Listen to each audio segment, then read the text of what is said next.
Hello दोस्तों, नमस्कार। भारत की आवाज़ में आप सभी का स्वागत है। हम चल रहे हैं गुड्डू भाई के जो अपने नमस्कार। नमस्ते भैया।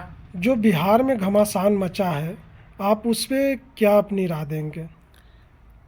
देखिए, बिहार में जो नीतीश कुमार जो पलटी मारे हैं इस बार फिर, और उनको बीजेपी जो दिन रात पानी पी पी कर उनको गाली दिया करती थी, नीतीश जी को पलटू राम और ना जाने कितने भले बुरे शब्दों से उन्हें नवाजा जाता था बीजेपी के द्वारा। और हमें समझ में नहीं आ रहा कि क्या ऐसी मजबूरी हो गई नीतीश जी की कि बीजेपी के साथ उनको जाना पड़ा है। और कहीं ना कहीं नीतीश कुमार जो महागठबंधन इंडिया अलायंस जो बना हुआ था उसके संयोजक थे, और कहीं ना कहीं अपने आप को भी वो धोखा दिया। इस बार वो प्रधानमंत्री के रेस में थे। और नीतीश जी, ये नैतिकता के मूल्यों का हनन हुआ नीतीश जी के द्वारा। और लोकतंत्र के लिए बहुत ही शर्म की बात है जो नीतीश जी ने जो बिहार में ऐसा कदम उठाया है। और कहीं ना कहीं इस खेल में पर्दे के पीछे कुछ और है, सामने की सच्चाई कुछ और है। लेकिन जो फिलहाल जो भी कुछ हुआ है यह बिहार के लिए बहुत ही शर्मनाक है। ये जी भी तो कहते थे हम इंडिया में मरते दम तक नहीं जाएंगे। नीतीश जी तो कहते थे हम एनडीए में नहीं जाएंगे, लेकिन ऐसी क्या उनकी मजबूरी बनी कि उनको जाना पड़ा है। और उनसे बड़ा तो बीजेपी के जो अमित शाह जी, जो अपने आप को जो जननायक कहते हैं मोदी जी, उनसे बड़ा तो पलटू राम वह लोग हैं। और क्या ऐसी मजबूरी पड़ी कि बीजेपी को नीतीश जी को साथ में लेना पड़ा। और हमारे समझ से नीतीश जी तो अपने जगह पर बने हुए हैं। वो बार बार उसी कुर्सी पर इस्तीफा देते हैं, फिर मुख्यमंत्री बन जाते हैं, फिर इस्तीफा देते हैं, फिर मुख्यमंत्री बन जाते हैं। कहीं ना कहीं बीजेपी उनके साथ में क्यों आती है? बीजेपी को जो मलाई खाना रहता है उसके लिए वो बीजेपी आती है। कहीं ना कहीं नीतीश जी जो 17 सालों में जो नीतीश जी की पार्टी जेडीयू और ये एनडीए का जो गठबंधन जो बीजेपी का एनडीए जो था, जो 17 सालों में जो मिल के वो लोग काम नहीं कर पाए, उस काम को तेजस्वी जी ने 17 महीनों में करके दिखाया। कहीं ना कहीं तेजस्वी जी का जो बढ़ता कद राजनीति में, यह नीतीश जी को कहीं ना कहीं घातक साबित हो सकता था।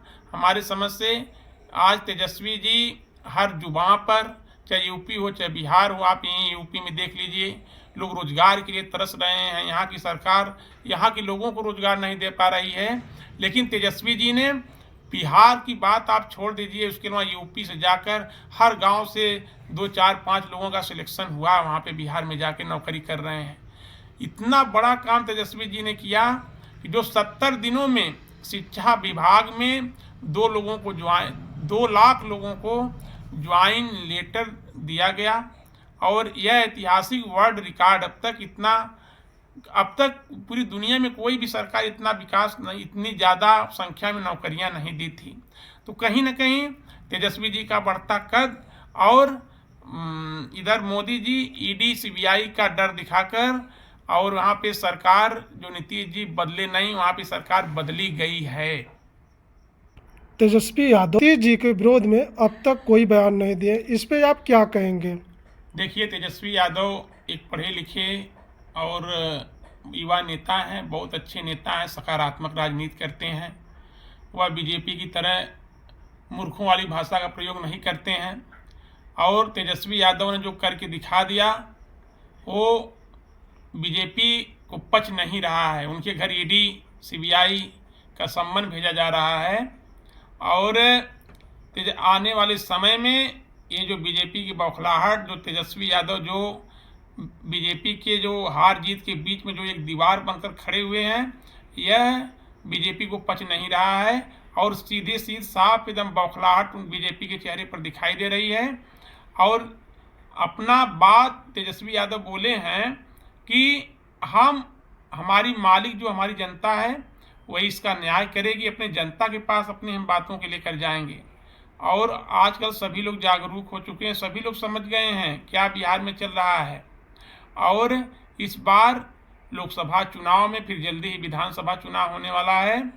देखिएगा आप, वहाँ पे तेजस्वी यादव मुख्यमंत्री बनेंगे और पूरे प्रदेश में, बिहार में पूरे तेजस्वी की सीटें निकलेंगी और आरजेडी बहुत ही प्रचंड बहुमत से जीतेगी।